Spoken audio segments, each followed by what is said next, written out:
70, 71 tętno, 99 saturacji. Super, masz wszystko dzisiaj, także super, bardzo się cieszę. Tak.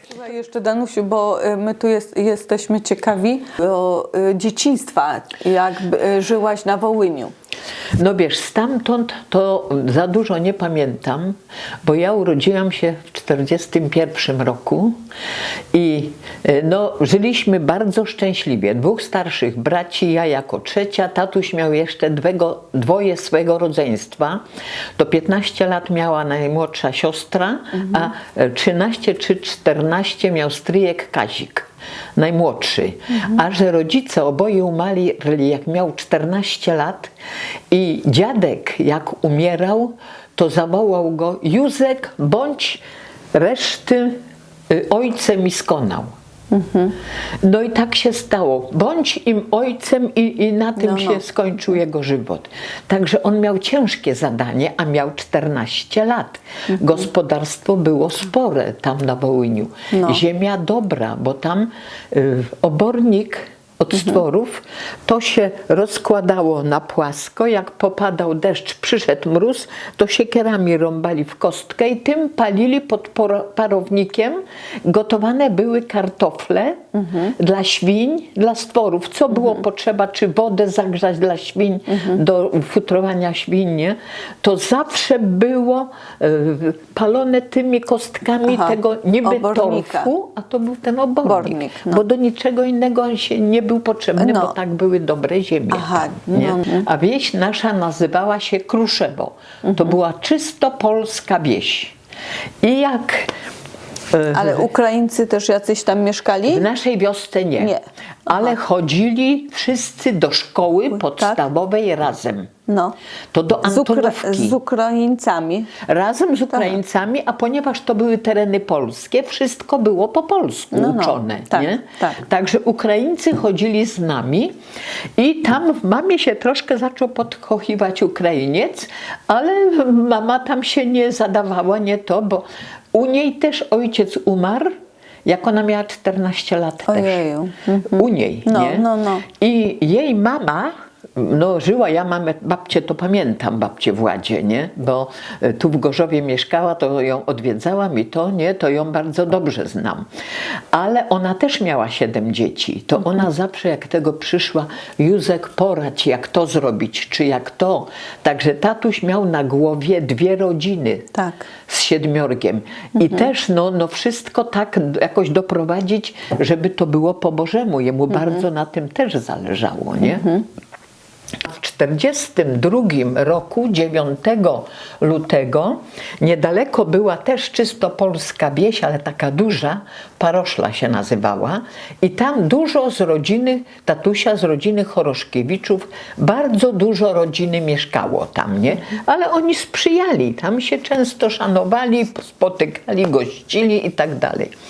I tak wypadło, że tam nikt nie ostrzegł i całą wieś wymordowali w jedną noc. A to była te bandy UPA tak zwane, Bandy UPA, tak. No oni to mówili na nich bolszewicy, bolbowcy, różnie tam ich nazywali. Polacy, tak? Polacy na tych Ukraińców, co mordowali, nie? Pamiętasz, jak tatuś opowiadał, jak zajechali tam do stryjostwa Choroszkiewiczów na tą Paroszlę, tą drugą polską wieś wymordowaną, na stole siedziało półroczne dziecko z ogórkiem kiszonym w ręku i w serce wbity nóż i tak na tym stole siedziało. Z tym ogórkiem i z nożem. I te większe dzieci to też, bo to co tam mieli z nimi robić? Bo kobiety to wszystkie były gwałcone najpierw. A która była w ciąży, rozwieszali na płocie, rozcinali brzuch i tam to dziecko było widać. To było okrucieństwo, to było coś okropnego. To mi jeszcze teraz brat przypominał: jeżeli będziesz coś opowiadała tam z Wołynia, z Kresów, od nas, to pamiętaj o tym, powiedz. Mówię: dobre, że Stasiek, będę pamiętała, żeby też o tym wspomnieć, bo mnie też serce boli do dzisiaj, nie? I nie mogli chować, bo zaraz księdza powiadomiły te polskie wsie inne i ksiądz, on będzie chował, ale musicie tu coś załatwić, nie? Więc ci tylko czatowali, kiedy pójdą na tą wieś brać, żeby to chować, żeby tych, co będą chować, tych Polaków wymordować, Jeszcze nie? tak. Więc oni mogli tylko chować wtedy, albo niemieckie wojsko cały cmentarz okrążyło. A, czyli Niemcy też tam byli? Tak, tak, byli, ale Niemcy byli za Polakami. No. Aha. I albo I Niemcy partyzantka. was pilnowali? Niemcy? Nie. Niemcy to tam mieli swoje wojsko, Aha. swoje to, ale że tatuś, chociaż nie umiał po niemiecku, ale był taki kontaktowy. Podobno ja coś tam troszkę z niego mam. Nie? No. Na pewno. No. I jak tatuś już się wybudował, w tym dużym pokoju zaczął robić świetlice, takie dyskoteki dla młodzieży, siostry chciał pożenić swoje. Tak. Były te mordy. Jak tatuś już stanął na nogi, że miał ten duży dom, to przyjeżdżał do tatusia dowódca partyzantki polskiej i jak gdzieś potrzeba mu było coś przywieźć, to brał od tatusia konie, wóz, bo miał najlepsze we wsi konie, bo bardzo konie kochał. Kiedyś nawet już tu w Krosinku to mieliśmy 7 koni, to ja też na jednym stale jeździłam. No ale to już pomijając to, nie? I zaprzyjaźnił się z tym dowódcą polskiej partyzantki i zaprzyjaźnił się, o ile to można nazwać, nie znając języka, z tym dowódcą wojska niemieckiego, ale z nim z kolei dobrze i rozmawiał po niemiecku ten polski dowódca partyzantki. Także tak się jakoś to układało, że wszyscy w zgodzie żyli. I tak już się opowiadało, że kiedy my, podobno ja mając 2,5 roku, to jak tak przysłuchiwałam się, jak to opowiadali o tym, no jak my to zrobimy w razie napaści tych bolbowców, tych Ukraińców, nie? Tej bandy UPA. I słuchając, że no innego wyjścia nie mamy, tylko uciekać do lasu, do tej naszej polskiej partyzantki i oni obiecali, że tam się nami zaopiekują, nie? No i w pewnej nocy, z tym, że już jakiś dłuższy czas, to jak się kładli spać, to dzieci na pół ubrane, tylko o kożuchy, i wszyscy mieliśmy walonki, chociaż małe dzieciaki, bo to tak najwygodniej wskoczyć. Kożuchy mieliśmy też dzieciaki. Tatuś jako dobry gospodarz, no, żyliśmy z tego, co sami wyhodowali. Czy to były owieczki, czy baranki, czy co. Tatuś sam wszystkie skóry garbował, suszył i potem na wóz kładł, nie?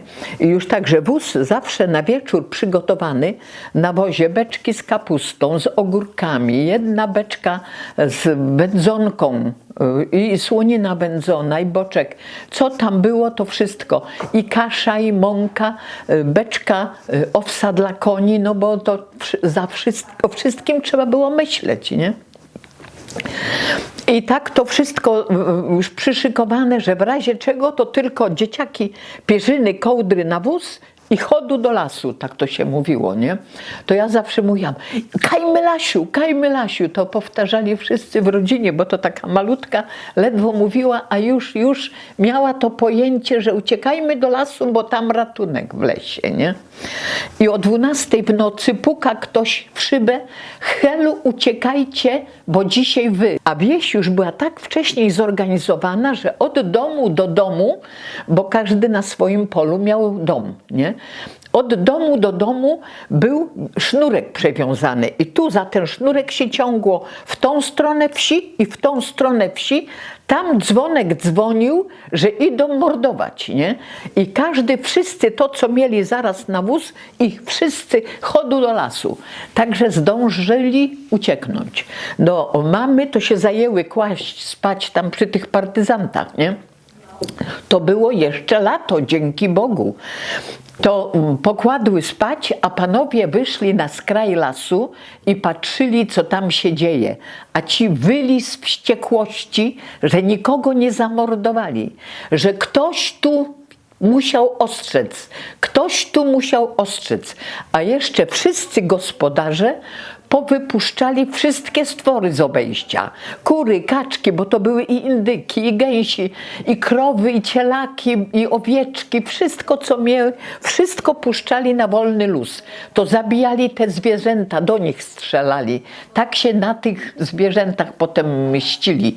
Część brali sobie do jedzenia, nie? A część padała. Także jak już tam widzieli to wszystko, no wrócili. I tak jakoś do zimy tam żeśmy się wszyscy zatrzymali u tych partyzantów.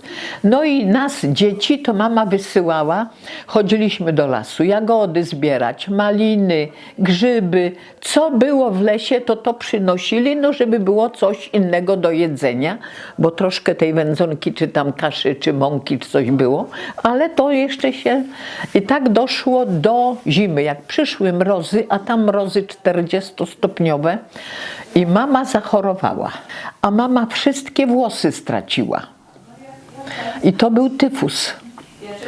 I w partyzantce w lesie ratuj teraz na tyfus chorą, a tu 3 małych dzieci. Jak się gotowało zupę, nie, to mleko się gotowało, wsypało się czy manne kaszki, czy jak nie było to mąki, jeszcze jajko w to wbiło i taką mleczną zupę dzieciom mama gotowała. To tą kwirlejką tak się tą zupę rozmieszywało. Robił łyżki drewniane, czy widelce takie dłuższe do przewracania. I także zabrał takich rzeczy sporo i tak pomodlił się i wchodzi do pierwszego domu.